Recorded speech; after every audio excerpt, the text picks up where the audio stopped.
मोहोळ नगर परिषदेतील 2 प्रभागांमध्ये जे आहे आज मतदान प्रक्रिया पार पडते।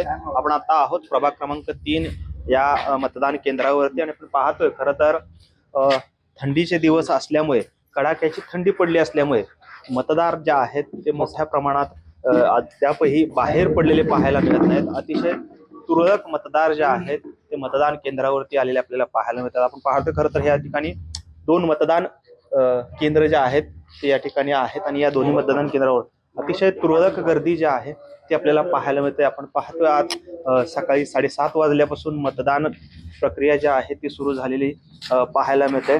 खरं तर मोहोळ नगर परिषदेतील शिवसेना शिंदे गटाचे पॅनल प्रमुख रमेश बारसकर यांची निवडणूक जी आहे ती पुढे ढकलली होती आणि तीच मतदान प्रक्रिया आज पार पडते। तर दुसरीकडे त्यांच्या विरोधात ठाकरे गटाचे शिवरत्न गायकवाड या दोघांमध्ये अतिशय चुरशीचा सामना जो आहे तो मोहोळ नगर परिषदेमध्ये पाहायला मिळतोय।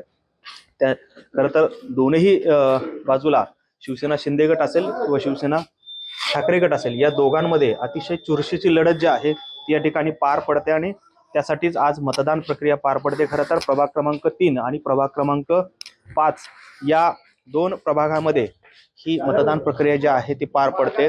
खरं तर एकमेकांच्या अर्जावरती आक्षेप घेतल्यामुळे इथली निवडणूक जी आहे ती पुढे ढकलली गेलेली होती आणि त्यानंतर आता आज मतदान प्रक्रिया जी आहे ती पार पडते।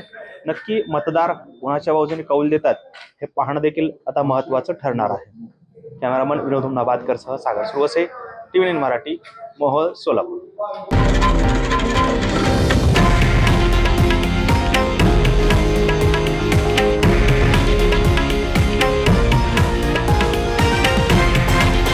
हे आहे देशातील नंबर 1 न्यूज नेटवर्क आणि आपण पाहत आहात TV9 मराठी, एकमेव।